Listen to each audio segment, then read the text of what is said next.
오랜만에 김창욱 교수님의 강의를 다시 한번 보게 됐습니다. 예전에 어떤 사람들을 초대해서 했던 강연이었는데 그 강연의 이제 주제는 소통이었습니다. 소통.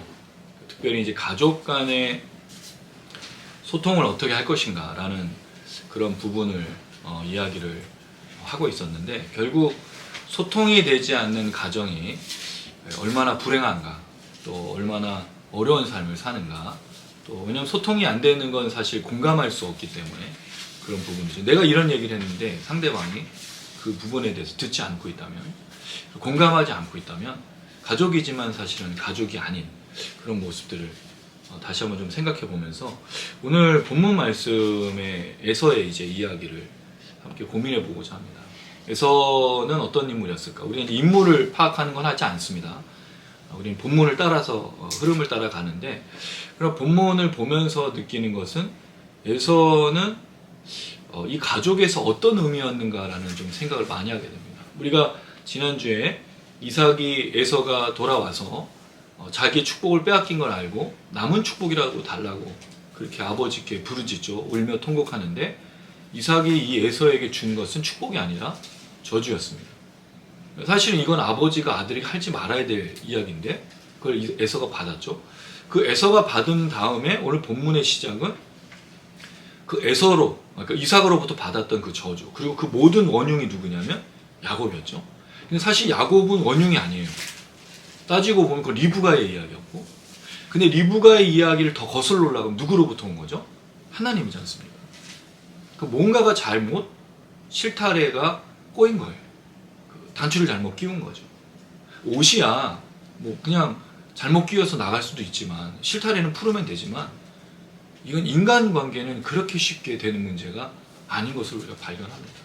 그럴 때 에서가 동생을 죽이겠다는 마음을 품게 되고, 그것이 리브가에게 들리고, 그리고 리브가 그걸 이삭에게 말한 후에 야곱이 떠나게 되는, 그리고 마지막에 다시 에서가 등장하는데, 에서의 그 행동, 거기에 이제 중점적으로 등장하는 단어가 6절에 보면, 28절 6절에 보면 본즉, 8절에도 보면 본즉이에요. 그런데 리브가하고 야곱, 이삭과 야곱은 본지 않아요. 보는 얘기가 없습니다. 뭐 하죠? 대화를 해요. 소통을 하죠.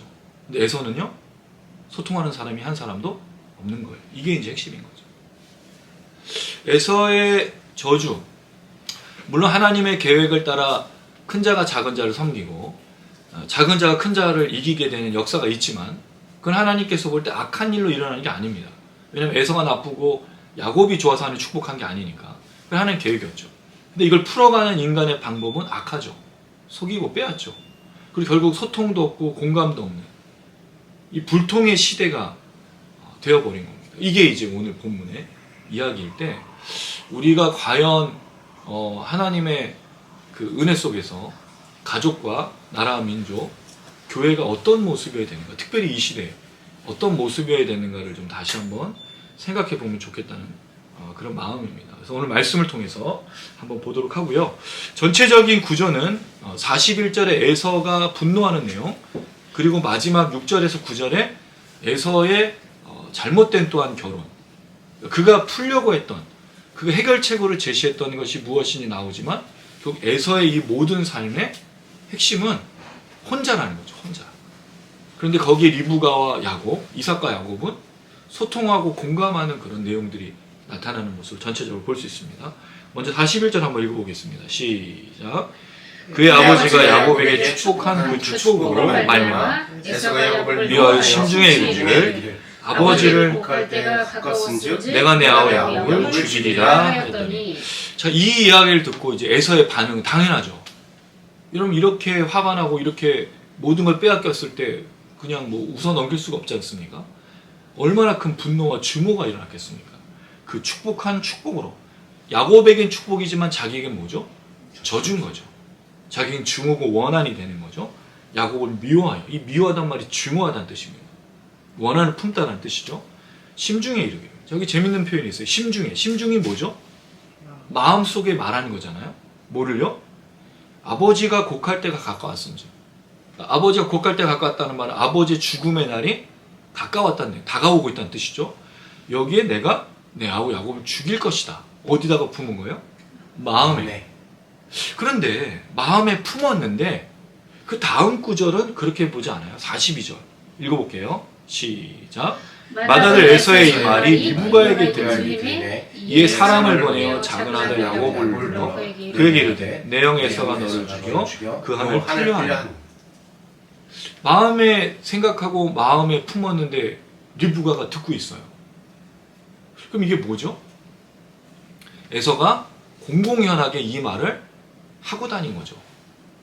이 표현을 보면 들림에라는 단어의 공동 번역은요, 한 말을 전해 듣고는, 하고 다니는 말을 전해 듣고는, 세 번역도 그렇고 현대어 죽일 것이라는 말을 듣고는. 그럼 이건 리브가에게 들렸다는 말은 직접 들은 게 아니고 여러 사람들에게 자기 마음을 표현하고 있었다는 거죠. 근데 나는 이제 누굴 죽여버릴 거야, 내가 야곱을 죽여버릴 거야 라고 모든 사람이 알 정도로 분노와 증오가 가득했던 에서였다는 거죠. 이게 리브가의 귀에 들릴 정도였습니다. 그래서 근데 여러분 이게 하루였을까요? 몇 날 며칠을 근데 그랬을 거지 않습니까? 그랬을 때 리브가가 들으니까 사람을, 그러니까 작은 아들 지금 여기 없는 거예요. 작은 아들이 지금 같이 있지 않다는 거죠. 작은 아들 다른 데 있어요. 여기 이제 맏아들과 작은 아들은 성경의 표현은 계속 큰 자와 작은 자로 나타납니다. 첫 태생과 둘째라는 뜻이 아니죠. 성경은 계속 큰 자, 작은 자, 하나님의 계획 속에서 그 얘기를 하고 있어요. 야곱을 부르죠. 내 형 에서가 너를 죽여 그 한을 풀려 하니. 여기는 재미있는 표현이 한이에요. 한. 한이라는 말을 리브가가 썼을까요? 이건 한국적인 번역인 거지. 에서가 한이 서려가지고 지금 한 건 아니잖아요. 에서의 이 표현 한을 풀려 한다는 말은 자기를 위로하다는 뜻입니다. 내가 동생을 죽여서 나를 위로하겠다는 뜻이. 왜? 지금 에서에게는 뭐가 없다는 거죠? 아무도 위로해주지 않잖아. 지금 이 얘기를 들으면 여러분 리브가가 뭘 해야 돼요? 에서를 위로해주고. 그렇죠. 찾아가야죠. 그 에서를 소통하고 대화하고, 이게 어머니의 역할 아닙니까? 근데 이 얘기를 듣고 뭘 하고 있는 거예요? 지금 이 방법, 아들이 죽게 됐으니, 이 뒤에 나오는 표현에 이런 표현이 있어요. 45절. 어찌하루에 너희 둘을 잃으랴. 이미 하나는 잃었죠. 하나는 살리는 대신 하나는 지금 분노와 증오로 차게 만들었으니까. 물론 이 이후에 리브가와 이삭이 이 에서를 돌보고 나누고 했었던 일이 있을 수도 있어요. 성경은 기록하지 않고 있기 때문에 우리가 모르는데, 어쨌든 지금 상황에서 리브가가 에서의 이야기를 듣고 에서를 찾아가지 않는다는 거죠. 사실 이 이야기에서의 잘못을 구하고 용서를 구해야 될 사람이 누구죠? 리브가잖아요. 리브가가 이 계획을 했잖아요. 하나님의 뜻을 알았고 이 모든 것들을 깨닫고 있었는데 에서에게 말해주지 않았죠. 야곱에게만 말해줬죠. 야곱에게 말한 다음에 어떤 일이 벌어집니까? 형을 속이고 형을 통해서 빼앗는, 아버지를 속여서 빼앗는 이런 역사가 일어나고 있다는 거죠. 리브가가 말했다면, 리브가가 대화했다면, 소통을 했다면, 공감했다면 이런 일이 일어나지 않았다는 거죠. 그랬을 때 이 리브가의 이야기를 듣고 이제 야곱이 움직이게 되는 그런 모습을 보게 됩니다. 이런 말을 따라 보면, 이런 이야기를 보면 결국에는 이 가정의 가장 큰 문제는 무엇이냐는, 물론 고대근동 아시아와 지금 이 시대는 달라요. 상황이. 엄마하고 아들이 뭐 깊이 얘기하거나 뭐 아버지와 아들 깊이 얘기하는 그런 시대가 아니었기 때문에 그럴 수도 있지만, 문제는 하나님의 계획들이 흘러가지 않고 있다는 거죠. 누군가에게 멈춰 있다는 거죠. 이게 지금 가장 큰 문제로 보인다는 겁니다. 물론 고대근동아시아에서 그렇지 않았다는 것을 우리가 전제로 할 때, 여기서 핵심적인 내용은 우리가 이것을 바라보면 이렇게 느끼고 있다면 우리 뭘 해야 되죠? 우리가 소통을 해야 된다는 말씀을 드리는 거예요. 엄마로서 아들을 찾아가야 된다는 거죠. 용서를 구해야 된다는 거죠. 동생이 형을 속였던 것에 대해서 말해야 된다는 거죠. 아니, 더 근본적으로는 하나님의 계획이 무엇인가를 말해주는 시대가 되어야 된다는 거죠. 왜? 지금 이 시대는 그런 시대니까. 고대근동아시아에서 안 했으니까 지금 안 하는 게 아니라, 이들의 이 문제점을 알고 있고 이들이 이랬으면 좋겠다고 생각했다면 우리 시대에 적용을 하면 된다라는 거예요. 문제는 우리 시대에 우리가 소통하고 공감하고 있느냐는 거죠. 특별히 하나님의 말씀에 대해서, 하나님의 계획에 대해서, 하나님의 나라에 대해서, 그 뜻에 대해서 우리가 소통하고 공감하고 있냐는 거예요. 우리가 공감하고 소통하는 게 뭐죠? 무조건 먹고 사는 거지 않습니까? 내 아들, 딸이 잘 먹고 잘 사는 거예요. 그래서 부모의 빗나간 그 이 잘못된 이 아이들을 사랑하는 부모의 마음이 뭐로 드러나는 거죠? 이 갑질 사건, 서희초 사건. 이 학부모가 다 전화해서 이렇게 문제가 된 거 아니에요? 근데 꼭 거기서 사람들이 뭐라고, 그 교사 선생님한테 뭐라고 얘기하죠? 내가 누군데, 본인이 누군 게 뭐가 중요해요? 그 선생한테 왜 말하는 거예요? 그걸 말할 필요가 뭐가 있어요? 그러니까 여러분 이 시대가 어떻게 돼가고 있냐는 거예요. 근데 여러분 그런 사람들이 안 믿는 사람들만 그런가요? 아니에요. 크리스찬 중에서도 이런 사람들이 한둘이 아니라는 거죠. 내 아이만 잘 되면 되게. 이 사람하고 다를 게 뭐가 있어요? 리브가와 다를 게 뭐가 있어요? 이 말씀을 통해서 무슨 교훈을 배우고 있는 거예요? 무엇을 하고 있는 거예요, 우리가? 소통하고 있느냐는 거죠. 공감하고 있느냐는 거죠. 세상의 아이들처럼 살고 꿀리지 않게 살기 위해서 아이들을 키워내는 게 아니고 하나님의 뜻을 따라서 우리가 계획한 대로 하나님의 나라를 보여주고 그것을 말해주고 소통하고 있느냐는 거예요. 우리 아이와 무슨 얘기를 했습니까? 내 아내와 어떤 얘기를 했습니까? 내 남편과 무슨 얘기를 했습니까? 내 부모님과 어떤 이야기를 했습니까? 어떤 시간을 보내고 있습니까? 하나님 나라가 있습니까? 하나님의 의가 있습니까? 하나님의 계획이 있습니까? 이게 문제라는 거예요, 지금 이 시대에. 리브가가 이 야곱을 부르죠. 너를 죽여서 그 한을 풀려 하니 43절입니다. 내 아들아 내 말을 따라. 여기 재밌는 거는 야곱은 엄마의 말을 따라가죠. 이거는 27장 8절에도 보면 계획을 할 때도 똑같았어요. 아버지를 속일 때도 내 아들아 내 말을 따라. 그러니까 리브가는 철저하게 야곱을 챙기고 있대. 야곱과는 소통을 하고 있는데 큰아들에서는 소통하지 않고 있는 엄마의 모습을 계속 보여주고 있다는 거죠. 하란으로 가서 내 오라버니 라반에게 피시나요? 자, 44절 45절은 같이 읽겠습니다. 시작. 내 영의 노가 풀리기까지 몇 날 동안 그와 함께 거주하라. 내 영의 분노가 풀려 내가 자기에게 행한 것을 잊어버리거든. 내가 곧 사람을 보내어 너를 거기서 불러오리라. 어찌 하루에 너희 둘을 이르랴. 자, 이 이야기를 보면서 궁금한 점이 있어요. 형의 노가 풀린다는 거예요. 분노와 증오가 풀리기까지 몇 날 동안. 몇 날이라면 날들이 합쳐진 거예요. 며칠 동안 그와 함께 거주하라. 누구랑요? 라반과. 그럼 여러분 분노가 풀릴까요? 그 다음 45절 내 형의 분노가 풀려. 그럼 이건 지금 리브가가 생각한 건 뭐죠? 시간이 지나면 이게 해결될 거라고 보는 거죠. 여러분 분노와 증오가 그렇게 풀립니까? 시간이 지나면? 아닙니다. 분노와 증오는요 더 증폭이 돼요. 평생의 애서를 지금 어떻게 만드는 거죠? 증오의 화신과 분노로 만들어 놓는 거예요. 여기에 필요한 건 뭐였죠? 아까도 말했듯이 리브가가 소통하고 용서를 구하는 거죠. 야곱도 형에게 용서를 구하는 거예요. 이삭에게도 용서를. 만약에 이 가정에 용서를 구하는 일이 있었다면 야곱이, 물론 여러분 이거는 그렇게 생각해요. 라반에게 가서 과연 아내를 얻을 수 있었을까? 우리가 상상해 보는 거죠. 그건 모르겠지만 지금 이 가정에 이 모든 것들은 이 말은 틀렸다는 거죠. 분노가 풀리는 것, 분노가 사라지는 건 시간이 해결해 주는 문제가 아니에요. 절대로 그렇지 않습니다. 여러분 최근에 너무 안타까운 것은 우리나라 지금 독립군 형상이 그 흉상이 육사에 그 전시가 되어 있어요. 거기에 이제 우리 홍범도 장군, 김좌진 장군, 지청천 뭐 이런 분들이 형상이 있는데 이걸 치운다는 거예요. 이분들은 그 독립투사들로는 맞지만 육군 이 그 계급하는 장교들의 모범으로 보기는 어렵다. 왜냐하면 홍범도 장군이 이제 소련 공산당에 가입한 적이 있거든요. 근데 그거는 그 당시의 상황에서 이제 여러 문제가 있어서 본인이 가입해서 독립투사를 이어가기 시작했던 거예요. 그래서 박정희 대통령이 인정해주고 홍범도 장관을 그 훈장을 줬어요. 근데 이 모든 역사가 부정된다는 거죠. 여러분 우리는 일본과 우리 관계에 있어서의 제일 큰 어려움이 뭐죠? 시간이 흘러가면서 용서되는 게 아닌 분노가 있어요. 거기에 뭐가 있어야 되죠? 용서를 구하면 화해하면 됩니다. 근데 우리는 용서를 구하는 것을 받아본 적이 없어요. 일본이 언제 우리한테 용서 구한 적이 있습니까? 머리를 수그리고 한 번도 없어요. 지금도 마찬가지예요. 지금 또 뭐 하고 있죠?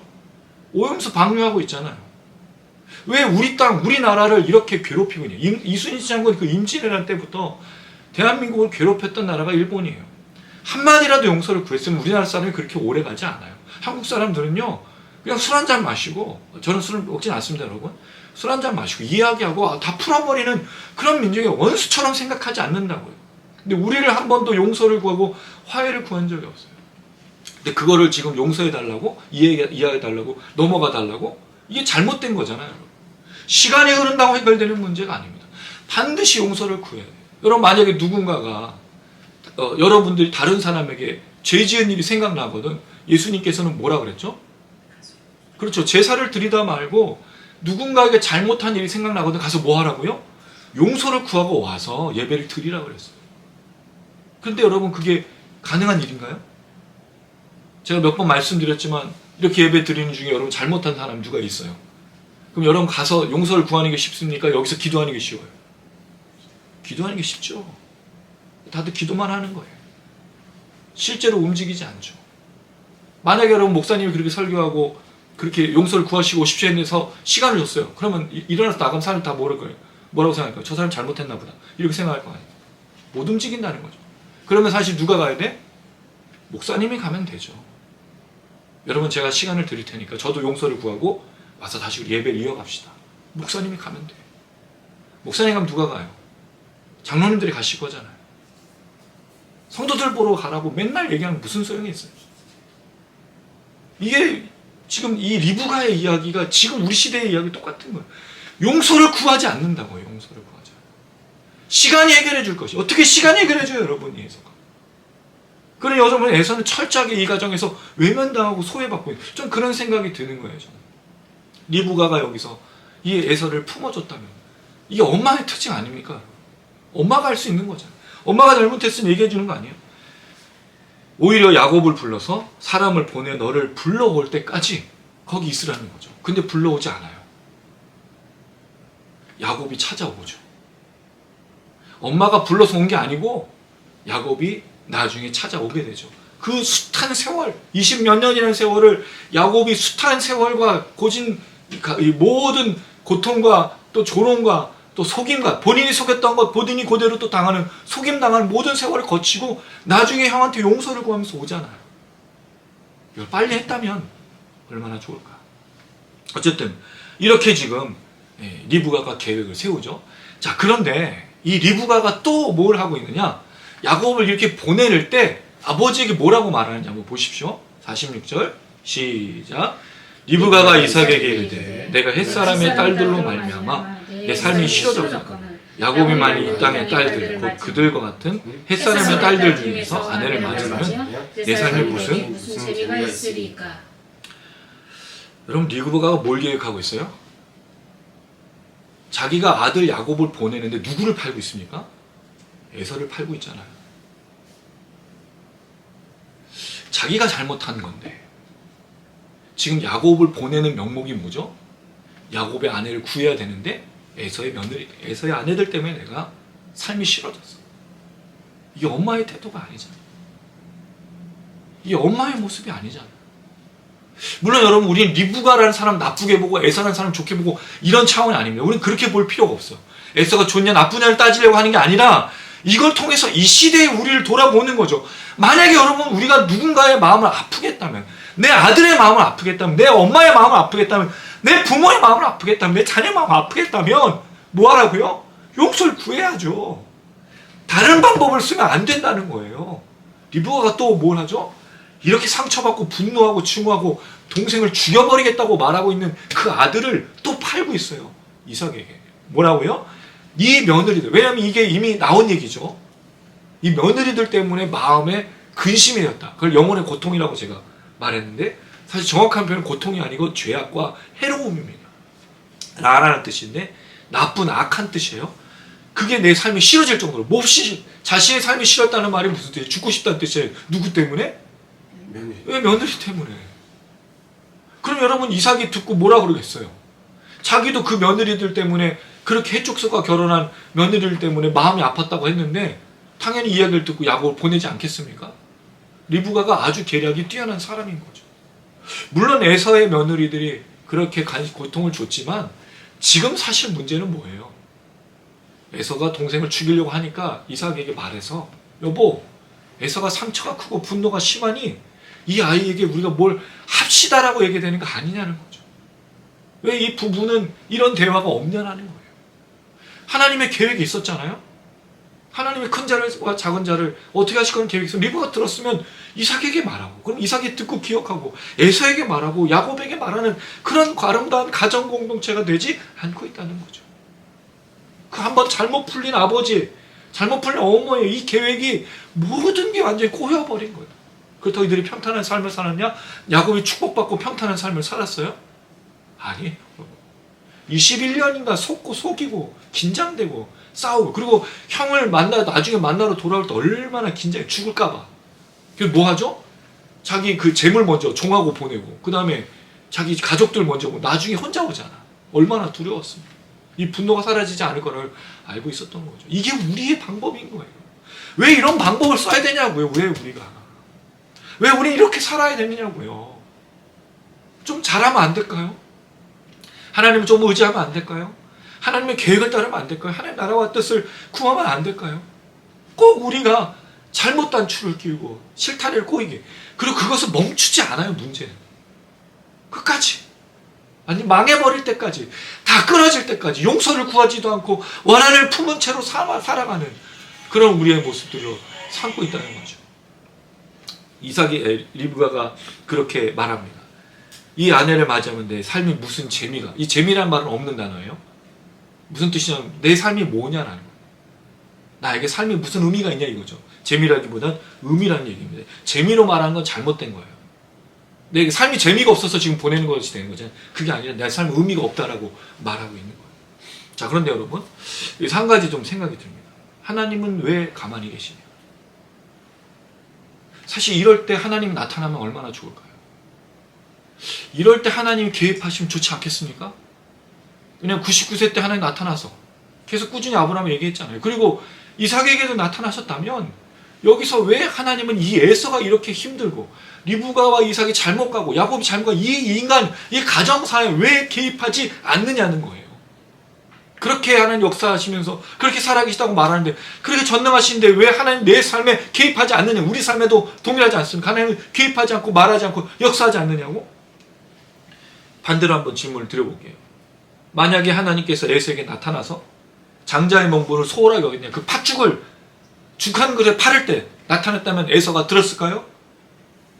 만약에 이 이야기 속에 하나님 나타나셔서 이삭에게 말했다면 들었을까요? 리브가에게 말했다면 들었을까요? 야곱에게 말했다면 들었을까요? 다 언제가 하나님의 음성을 듣죠?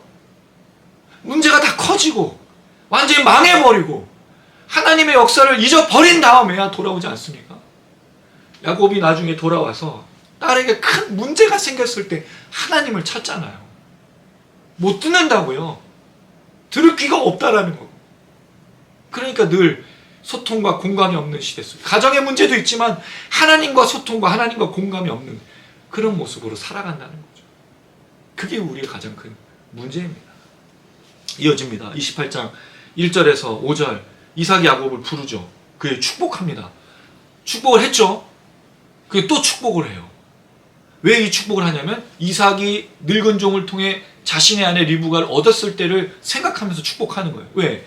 이 말처럼 이 햇사람에게, 가나안 사람에서 얻지 말고 자신처럼 이 리브가의 가족 중에서 누군가를 얻어야 되겠다는 생각 때문에 축복하며 보내는 거죠. 그래서 가나안 사람의 딸 중에 아내를 맞이하지 말고, 그 다음에 2절 바다나람으로 가서, 하란이죠, 우르로 가서 내 외조부 부두엘의 집 이르러 라반의 딸 중에서 아내를 맞이하라고 자신과 똑같은 이야기를 해주고 있습니다. 자, 그리고 3절과 4절에 다시 축복합니다.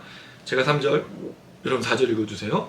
전능하신 하나님이 내게 복을 주시어 내가 생육하고 번성하게 하여 내가 여러 족속을 이루게 하시고 아브라함에게 허락하신 복을 내게 주시되 너와 나와 함께 내 자손에게도 주사 하나님이 아브라함에게 주신 땅 곧 내가 거류하는 땅을 내가 차지하게 하시기를 원하노라. 자, 여기 보면 전능하신 하나님 나와요. 이건 엘샤다이인데 이 엘샤다이가 한번 나온 적이 있습니다. 아브라함이 99세 때 하나님 나타나셔서 전능한 하나님이 아브라함에게 내년 이맘때쯤 너에게 내가 아들을 줄 것이다 라고 말하는 그 전능한, 이 전능하다는 말은 비교 대상이 없다는 뜻이에요. 가장 강력하신 분이에요. 여러분, 하나님 어떤 분이시라고요? 가장 강력하신, 비교 대상이 없는 분이에요. 그런데 하나님 비교하지 마십시오. 하나님 다른 어떤 것과 비교하지 마십시오.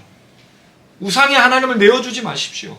하나님의 이름을 망령되이 일컫지 마십시오. 그리고 하나님을 다른 데 쓰지 마십시오.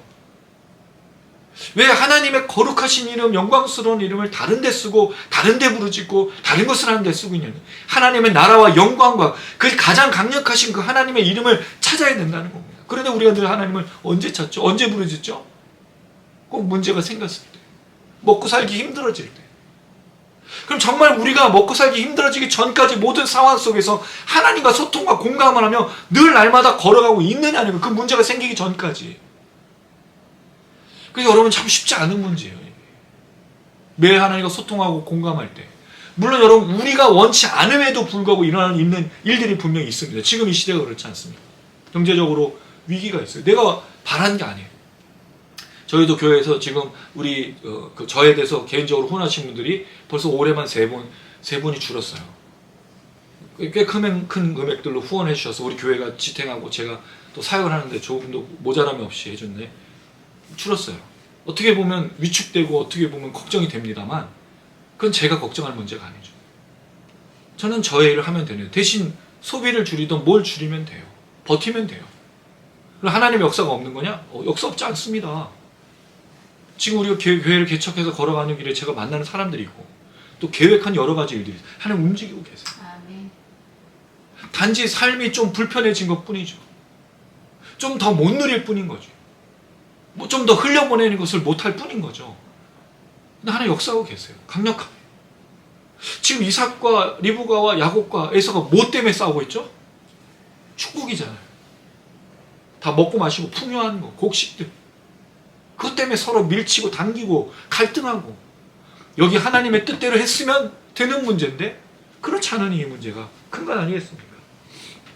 전능하신 하나님 내게 복을 주시오.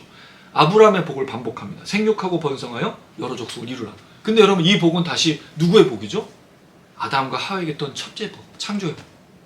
다시 하나님이 지금 아브라함과 이삭과 야곱에게로 흘러가는 그 창조의 언약을 이뤄가신다는 거예요. 하나님은요 자기의 계획을 놓치신 적이 없어요. 이뤄가셔요. 그 사람을 통해서 이뤄가지만 그 사람이 실패하면 그 사람 버리는 게 아닙니다. 버리지 않아요. 우리는 그렇게 생각해. 하나님이 나를 쓰시다가 내가 뭔가 물질이 부족해지고 건강이 부족해지면 나를 버린다고 생각해요. 버리지 않습니다. 하나님 왜 버리셔요? 예수를 통해서 십자가를 통해서 우리를 그렇게 하나없이 구원하시고 사랑해 주셨는데 왜 우리를 버린다고 생각하세요? 버리지 않습니다. 단지 우리의 영역이 줄어드는 것뿐이죠. 내가 예전처럼 뭔가를 못하는 기력이 쇠한 거지 버린 게 아니에요. 여전히 우리가 살아있지 않습니까? 할렐루야. 그럼 여러분 우리가 하고 있는 역할들이 있어요. 그게 이제 제가 결론적으로 말씀드릴 부분인데 그 결론적으로 말씀드린 부분 속에서 우리를 버린 적이 한 번도 없다는 거죠. 비록 우리가 어려운 상황과 환경 속에 살아가지만 하나님이 나를 하대하거나 나를 모른 척하거나 무시해서가 아니고 하나님은 역사하고 계시는데 우리가 놓치고 있는 거죠. 그 마음과 그 생각을. 내가 물질이 부족해서 일을 못하는 게 아닙니다. 꼭 기억하십시오. 내가 건강이 부족해서 나를 안 쓰시는 게 아닙니다. 우리가 마땅히 해야 할 바 아주 중요한 것들을 하고 있기 때문에 절대로 버리지 않아요. 그리고 하나님 우리를 선택하신 건 무엇에 쓸만해서 어떻게 용도가 있어서 우리를 부른 게 아니에요. 우리를 사랑하셔서 부른 거지 않습니까? 할렐루야. 놓치지 마셔요. 이 복을 야곱에게 이어갑니다. 4절 아브라함이 허락하신 복을 내게 주시되 그럼 아브라함의 복이 이삭에게 야곱에게 이게 하나님의 계획이었어요. 그 다른 누구에게도 흘러가겠죠. 너와 너와 함께 내 자손을 주셔서 하나님이 아브라함이 주신 땅, 이 땅의 얘기가 또 나와요. 이건 이제 아브라함 땅인데 여기 이제 재밌는 표현이 내가 거류하는 땅을 내가 차지하게 하시길 원하노라. 여기에 보면 내가 거류하는 땅, 이건 마치 또 야곱이 그러면 그 라반에게 갔을 때 그 땅을 말하는 거냐? 그렇지가 않아요. 이 땅은 거주하는 땅을 상속하게, 이게 차지하게 하는 말이 상속이거든요. 물려받는 거죠. 그러면 물려받는 땅은 어디죠? 아브라함이 정착했던 부엘셰바와 헤브론, 이삭이 정착했던 부엘셰바 헤브론. 그럼 다시 이 말은 야곱이 돌아온다는 뜻이죠. 이 복을 다시 너에게 이어가는 하나님께서 너를 이 땅에 상속하게 하실 거야라는 그 약속을 해주고 있다는 거죠. 이삭이 분별해서 뛰어나서 한 게 아니라 이건 하나님이 말씀하시는 거죠. 그렇게 야곱에게 이 은혜가 흘러갈 것이다 라고 말하는 겁니다. 그리고 5절 이삭이 야곱을 보냈죠. 밧단으로 갔어요. 라반에게 이르렀는데 라반은 어떤 사람이냐? 부두엘의 아들. 리브가를 표현할 때 부두엘의 딸 그렇게 표현을 했죠. 야곱과 에사의 어머니 리브가의 오라비더라. 자, 여기 재밌는 표현이 5절에 보면 라반에게 이르렀다고 되어 있어요. 이 말은 무슨 뜻이죠? 그럼 밧단으로 지금 간 거예요. 도착한 거란 말입니다. 근데 28장에는 가는 여정이 기록이 되어 있어요. 그럼 왜 이렇게 하죠? 이 창세기의 특징이라고 말씀드렸어요.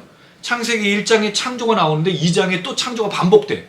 근데 그 창조는 더 세밀한 창조, 더 자세한 내용을 담고, 이게 이제 이 창세기의 특징이라고 했어요. 한번 거대한 그 주제를 말해주고 소주제로 나눠서 자세하게 설명하는 게 이 창세기의 특징이라고 제가 말씀드렸죠. 그 얘기를 하고 있는 거예요. 그래서 28장 10절부터 그 부엘셰바에서 바다나람으로 가는 그 이야기가 기록되어 있습니다. 자, 이러고 나서 이제 마지막 에서의 이야기가 다시 한번 반복이 됩니다. 자, 6절부터 9절의 말씀. 먼저 6절 말씀 읽어보겠습니다. 시작.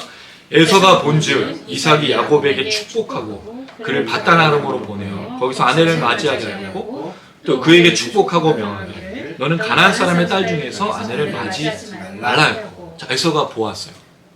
이게 본 게 아니고 사실은 들은 거죠. 보고 들은 거죠. 그럼 뭘 보았습니까? 이삭이 야곱에게 축복한 내용을 염탐하고 있었던 거예요. 그리고 뭘 하는 걸 들었죠? 가나안족 속에서 딸을, 그 아내를 구하는 게 아니고 내 친족에게로 가라는 걸 본 거죠. 이걸 사실 보면 안 되지. 이건 누구한테 들어야 돼요? 아버지에게. 에서가 결혼할 때 이 이야기를 아버지에게로부터 들었어야죠. 리브가가 말했어야죠. 근데 지금 에서가 어떻게 하고 있는 거예요? 이 야곱이 떠날 때 아버지가 축복하는 내용을 보고 그가 생각하고 있다는 거예요. 여기에 대해서 아무도 말해주지 않고 혼자 스스로 생각해서 판단하고 있다는 뜻이에요. 정확하게는 누구한테 들어야 돼요? 부모에게. 이삭이 자기가 결혼했던 그 내용, 할아버지 아브라함이 나에게 했던 내용, 늙은 종을 통해서 역사했던 그 내용을 아들에게 전수하고 이야기해주고 말해줘야 그 아들이 왜 가나안 족속 중에서 얻지 말고 저 땅을 가야 됐는지를 생각했어야 되는 건데 아무도 얘기해주지 않아요. 아무도 말해주지 않아요. 그러니까 에서가 보고 자기 스스로 막 생각하고 판단하는 거죠. 자, 그랬을 때 7절 야곱이 부모의 명을 따라 바다나로 간 걸 본 거죠. 야곱이 그리 축복받고 간 걸 본 거죠. 8절 시작. 에서가 또 본즉 가나안 사람의 딸들이 그의 아버지 이삭을 기쁘게 하지 못하는. 또 보았어요. 뭘 봤어요? 이삭과 리브가가 자기 아내들을 다 싫어하는 걸, 고통스러워하는 걸, 괴로워하는 걸. 여기 기쁘게라는 말이 아까 똑같은 말. 마음의 고통, 영혼의 고통, 근심, 해롭고 나쁘고 악한 것이라고 표현했다는 거죠. 이게 가나안 족속에서 그랬는지 아니면 이들의 성품이 그런지는 나와 있지 않은데 어쨌든 이 며느리들이 이삭과 리브가에게는 굉장히 안 좋은 존재들이었다라는 거죠. 이걸 본 거예요. 보고 나서 에서가 뭐라 그럽니까? 9절 같이 읽어보겠습니다. 시작. 이에 에서가 이스마엘에게 가서 그 본처들 아브라함의 아들 이스마엘의 딸이요 느바요스의 누인 마할랏을 아내로 맞이하였더라. 이걸 다 보고 결론을 내린 게 뭐예요? 내가 축복받지 못하고 내가 소통이 없고 내가 이 가족에게서 뭔가 버림받고 홀로인 이유가 뭐냐? 결국 결혼의 문제라고 생각한 거죠. 결론을 내린 거예요. 그래서 지금 있는 아내들 둘이 있지만 다른 아내를 얻는데 그 다른 아내가 누굽니까? 가나안 족속이 아닌 이스마엘에게 갔다라는 거예요. 이스마엘이 누구예요? 이삭의 원수 아닙니까? 이삭을 조롱하고 희롱하고 멸시하다가 쫓겨난 사람 아니에요? 장자인 것처럼 했지만 장자의 축복이 없는 걸 알고 떠나갔던 사람 아니에요? 그 딸한테 간다고. 왜 이렇게 됐겠습니까, 여러분? 아버지가 말해줘야 되는 거 아니에요? 엄마가 소통해야 되는 거 아니에요? 아들 봤죠? 왜? 저렇게 하면은 싫어하는구나. 그러니까 이 아들이 본대로 막 생각하고 판단해서 분별해서 자기 생각대로 했더니 이게 더 큰 문제를 일으키고 있다는 거죠. 왜 에서에게는 아무도 말해주지 않느냐는 거예요. 에서는 이 가정에 뭐였을까요? 골칫덩어리? 너는 내 아들이 아니야? 호적에서 파버리겠어? 이런 아들이었을까요? 이삭도 리브가도 큰 자와 작은 자라는 그 이야기 속에 빠져있는 것으로 보이는 거죠. 그건 악하고 좋은 개념이 아니라 하나님께서 작은 자를 큰 자로 세우겠다는 그런 계획일 뿐인 거예요. 축복이 그 아들에게만 흘러갈 것 뿐인 거예요. 이게 뭐가 문제입니까? 그럼 그 아들을 다독여주고 큰 자에게 이 작은 자만큼의 축복을 주고 사랑해주고 대화해주고 하는 게 필요한 거 아니겠어요? 안 하고 있다는 거죠. 이게 에서의 결론입니다. 에서의 인생은 어떤 인생이 그러니? 증오와 분노와 평생을 뭐로 살았겠어요? 얼마나 억울한 사람이에요.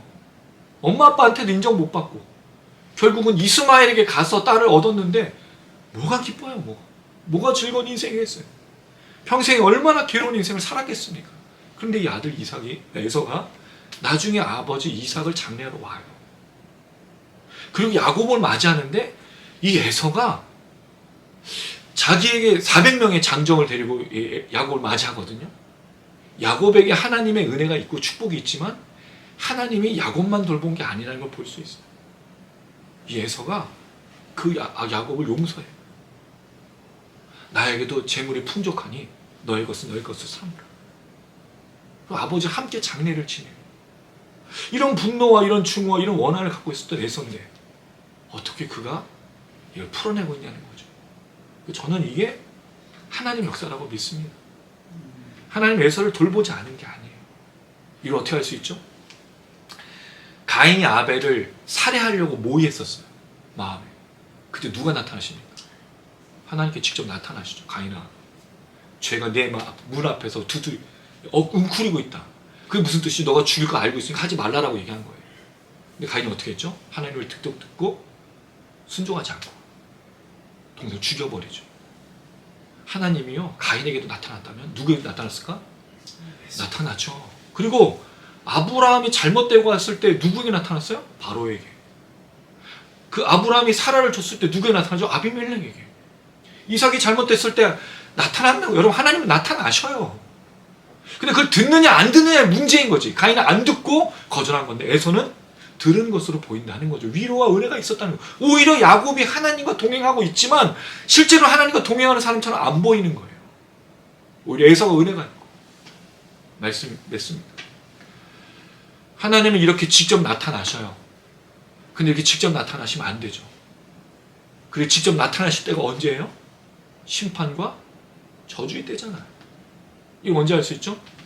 출애굽 때 하나님께서 모세를 부르셔서 이스라엘 백성들을 불러요. 그래서 10가지 재앙을 주죠. 10가지 재앙을 준 이유가 뭡니까? 하나님이 그 애굽에 있는 신들과 다르다는 것을 보여주기 위해서 10가지 재앙을 주는데 마지막 재앙이 장자의 재앙이었어요. 6월절이 그때 나오죠. 그리고 나서 그들이 풀려나는데 바로의 마음이 강팍해져서 쫓다가 바다에 수장되죠. 하나님은 계속해서 나타나셔요. 10가지 재앙도 주고 여러 가지 주면서 내가 여호와라는 걸 보여주시는 거예요. 들으면 은혜고 듣지 않으면 심판과 저주라는 거예요. 근데 하나님 직접 나타나면 어떤 일이 나요? 심판과 저주. 그게 뭐예요? 홍수. 지금 하나님 불의 심판과 하나님 마지막 때 오셔서 이 땅을 불로 심판하고 멸하시는 제2의 심판이 있어요. 지금 다시 오신 그 영광스러운 날이지만 세상 사람들에게 심판이에요. 하나님 직접 나타나시면 안 돼. 누가 말을 해야 돼? 누가? 우리잖아요, 여러분. 그리스도인들이 하는 역할이 뭐죠? 출굽 때 하나님께서 분명히 모세를 부르시면서 한 말이 있어요. 너희가 나를 여호와인 줄 알리라. 애굽 사람들이 어떻게 여호와인 줄 알아요? 이스라엘 백성들을 통해, 하나님 이스라엘 백성과 함께함을 통해 그들이 구름기둥, 불기둥을 가면서 물을 마시고 반석에서 물을 내음을 통해 광야를 걸어가면서 하나님의 임재를 통해서 세상의 모든 사람들이 하나님이 살아계심을 알게 된 거죠. 그게 목적이었어요. 그게 이스라엘 백성들의 역사였던 거예요. 그래서 세상 사람들이 그 하나님께 엎드려서 라합이 돌아오죠. 가나안의 수많은 족속들이 또 하나님 앞에 무서워서 돌아오기도 한다는 겁니다. 그게 우리 역할이에요. 그게 그리스도인의 역할 아니에요. 마태복음에 우리를 뭐라고 그랬죠? 빛과 소금이라고 해요. 그럼 우리 역할이 뭐예요? 하나님이 여호와인 줄 알리라. 우리를 통해서 말하고, 그러니까 우리가 해야 될 게 뭐예요? 세상을 소통하는 거죠. 세상에 공감하는 거죠. 왜냐하면 직접 나타나면 심판이니까. 물론 그럴 때도 있어요. 지금 이 시대를 보면서 하박국처럼 하나님 어느 때까지니까. 근데 하나님께서 이 하박국을 통해서 말씀하시고 나서 바로 나타났다면 무슨 일이 일어나죠? 종말 아닙니까? 종말. 하나님이 종말을 원하시는 게 아니라고, 재앙을 원하시는 게, 심판을 원하시는 게 아니라고 누누이 말씀하시는 거예요. 뭘 원하신다고요? 사랑과 은혜와 구원과 생명이잖아요. 그러니까 우리를 보내서 이 땅에서 소통하라고, 말하라고, 이삭과 리브가를 두신 이유, 엄마 아빠를 두신 이유, 자녀를 두신 이유 말하라고, 제발 좀 이야기하라고, 소통하라고, 대화하라고, 멈추라고, 그러면 안 된다고 말하는 사람 두신 거 아니에요. 물론 하나님도 역사하시지만 듣지 않을 때는 심판밖에 없으니. 그래서 우리가 여기 있는 겁니다. 에서가 왜 이렇게 됐을까? 물론 에서의 문제도 있어요. 장자의 명분을 소홀하게 여겼기 때문에. 그러나 한편으로 이 모든 것들을 막아가는 과정 속에 이삭과 리브가 역할이 없다는 거죠. 용서와 소통과 공감이 없다라는 거죠. 그리고 이 시대의 교회가 정말 터무니없는 짓을 하고 있는 게 이건 거예요. 빛과 소금의 역할도 감당하지 않을 뿐더러 우리는 세상과 소통하지 않습니다. 물론 여러분, 저는 여러분 성경학교 수련회 이게 나쁘다고 생각 안 해요. 당연히 해야죠. 근데 지금이 그럴 때냐고요. 지금 이 시대를 바라보면서. 교회가 지금 뭘 외쳐야 돼요? 소통과 공감 없는 이 정부를 향해서 말해줘. 서희초 교사 사건, 그리고 이 해병대 사건, 이 모든 사건 왜 이렇게 인재가 많냐는 거예요. 왜 이렇게 많은 사람이 희생당하고 죽어야 되느냐고요. 그 대답이 없잖아요. 이런 거에 대해서. 두려워하지도 않고 국민 무서운 줄 모르는 이 시대, 교회가 이걸 소통해주고 그 사람들을 돌봐주고. 여러분 오성 지하 참사도 보니까 너무 안타까운 게 살아있는 사람들이 있었어요. 그 사실 영상이. 그 소방당국도 경찰도 무능력한 거예요. 무능력한 거. 지금 이 시대를 살아가는데 교회가 뭐 하고 있냐고요. 성가경연대회하고 뭐 문화개방하고 좋아요 다. 근데 시대와 소통해야죠. 이 시대를 아파해야 되죠. 이 시대와 소통하고 공감해야죠. 지금 널렸어요 여러분. 아픈 사람들이 한둘이 아니잖아. 우리 주변만 해도 여러분 아픈 사람이 얼마나 많아요. 경제적으로 물질적으로 건강으로 너무 많잖아. 우리 가족들 중에서 뭐 수술도 하고 뭐 다 그런 상황들이 있어요. 우리 성도님들도 지금 어려운 상황이잖아요. 소통해야 된다고요. 말해야 된다. 공감해야 된다고요. 세상은 더하죠. 세상이 죽어가는 사람들을, 잃어버린 영혼들 향해서 우리가 존재하는 이유, 에서가 왜 이렇게 됐을까? 저는 그 생각을 하는 거죠. 이삭과 리브가, 야곱이 하나님을 알고 있다고, 전능한 하나님을 알고 있다고, 이걸 축복하는 것뿐만 아니라 누구를 돌아봐야 되는 거예요? 에서를 돌아봐야죠. 놀랍게도 에서가 어떻게 이렇게 그 동생을 품고 했을까? 저는 그게 하나님의 역사라고 분명히 믿습니다. 야곱에게도 하나님 역사하셨다면 에서에게도 하나님 역사하시는 거죠. 그 하나님의 음성을 듣게 하는 게 우리의 역할이라는 거죠. 우리가 보여주고 우리가 증거해주고 우리가 말해주고, 그냥 보게 하는 게 아닙니다. 그냥 들려주는 게 아닙니다. 설명해야죠. 말해야죠. 그리고 우리가 그것을 증명해내야죠. 이 시대에 그런 교회로, 그런 성도로, 그런 목사로 걸어갔으면 좋겠습니다. 그리고 우리가 준비하는 그 개척의 이유도 그겁니다. 우리가 하는 게 뭐죠? 장사하려고 하는 거 아니잖아요. 우리 개척해서 그 덕은지구로 가는 이유, 그 땅에 아직 교회가 없으니 거기서 우리가 소통하고 공감하고 하나님 어떤 분인지 말해주고 싶고, 물론 이 지역에도 그래도 되지만 또 우리가 해야 될 역할들이 있다면, 그래서 우리가 가는 거예요. 이 땅에 하나님을 향한 사람들, 잃어버린 영혼들, 죽어가는 영혼들, 우리를 살려주신 그 십자가의 능력과 은혜, 지금도 그걸 몰라서 분노와 원한과 증오와 이 모든 것들로 살아가는 사람을 풀어주고 자유케 하는 것을 하기 위해서 우리가 부르심을 받은 대로 걸어가야 된다는 거죠. 그럼 우리 교회가 되고 또 영상을 심하신 분들 되시기를 주님의 이름으로 축원합니다. 아멘.